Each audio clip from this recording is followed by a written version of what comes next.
लेकिन उसे वो लेने में झिझक हो रही थी। मारिया के बार बार कहने पर ही उसने वो स्वादिष्ट कटलेट लिया। जाने से पहले मारिया ने उसे एक लॉटरी का टिकट भी दिया। असल में एना जानती थी कि उसके घर का बिजली का बिल भी मारिया ही चुपके से भर रही थी, लेकिन अपनी इज्जत का ख्याल करके उसने कभी कुछ कहा नहीं। भूख से उसका पेट पीठ से लग रहा था, लेकिन बेटे की सेहत के लिए वो हर रात सारा खाना उसी के लिए बचा देती थी। जब भी बेटा पूछता है ना, बस यही कहती कि उसे भूख नहीं है। तभी उसे अगले दिन पर्चे बांटने के काम के लिए कॉल आया। ये सोचकर कि उन पैसों से बच्चे का एक हफ्ते का खर्चा निकल जाएगा। इस खबर ने एना के मन की उदासी दूर कर दी। सोने से पहले वो मारिया के दिए हुए टिकट को देखने लगी।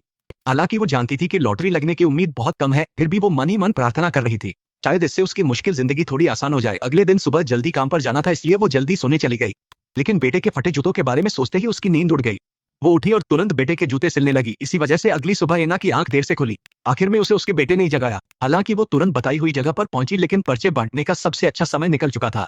इस वजह से उसे अपने बॉस से डांट भी खानी पड़ी।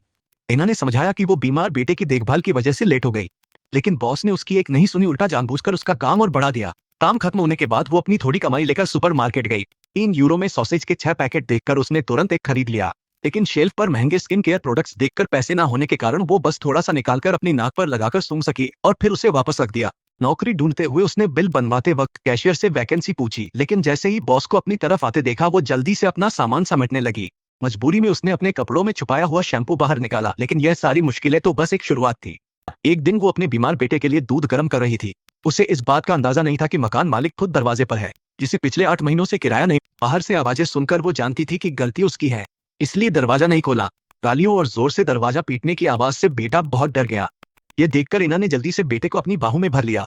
जब तक बाहर की आवाजें धीमी नहीं हो गईं, इना दबे पांव खिड़की के पास गई और बड़ी सावधानी से नीचे की हलचल देखने लगी। जैसे ही उस आदमी ने पीछे मुड़कर देखा, इना ने फौरन पर्दा खींच लिया। उसे डर था कि कहीं उसकी गुस्से वाली नजरें इना से न मिल जाएं।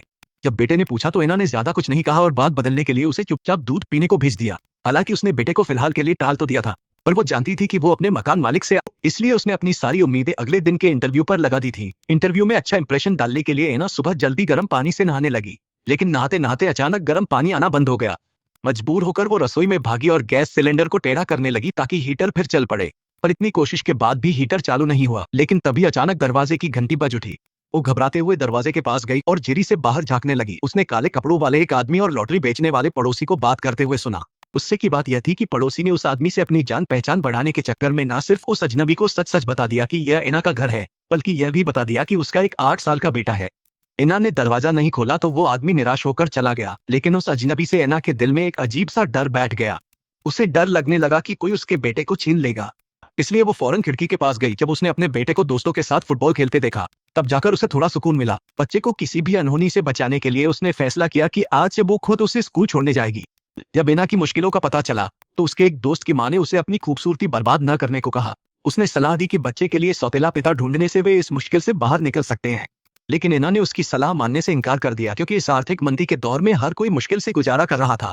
अगर वो किसी से शादी कर भी ले तो कौन उसके 8 साल के बेटे को सच्चे दिल से अपनाएगा। वो अच्छी तरह जानती थी कि सच्ची खुशी पाने के लिए उसे खुद मेहनत करनी होगी। इसके बाद वो नई उम्मीदों के साथ एक हाउसकीपिंग कंपनी में गई, लेकिन काफी इंतजार के बाद मैनेजर ने बताया, आज का इंटरव्यू अचानक कैंसिल हो गया है। यह सुनकर उसका दिल टूट गया और निराश हो गई। हालांकि मैनेजर ने उसे बताया कि कंपनी फिलहाल एक सुपरमार्केट से पार्टनरशिप की बात कर रही है। अगर डील पक्की हो गई तो उन सबको पक्की नौकरी मिल सकती है। इस धुंधली सी उम्मीद ने एना की अंधेरी जिंदगी में रोशनी की एक किरण ला दी। उसे लगा जैसे वो देख सकती है कि वो अपना सारा किराया चुका रही है। मकान मालिक से कुछ और मोहलत मांगने वो खुद उसके घर गई, लेकिन मकान मालिक फोन ही नहीं उठा रहा था और अपनी पत्नी को नीचे भेज दिया। लेकिन एना को यह देखकर हैरानी हुई कि मकान मालिक की पत्नी ने उसे देखते ही अपने पति के बुरे बर्ताव के लिए माफी मांगी। लेकिन जब उसने सुना कि एना एक ऐसी नौकरी के भरोसे वहां रहने की मोहलत मांग रही है जिसका कोई अता पता नहीं, तो मकान मालकिन गुस्से से आग बबूला हो गई, क्योंकि अब उसका बेटा भी बेरोजगार था और उनके 6 लोगों का परिवार इसी किराए के सहारे अपना गुजारा कर रहा था। उम्मीद टूटने पर एना का दिल पूरी तरह बैठ गया, लेकिन उसे और ज्यादा निराशा तब हुई जब वो ऊपर जाने लगी। उसका सामना उसी काले कपड़ों वाले आदमी से हुआ। पता चला वो आदमी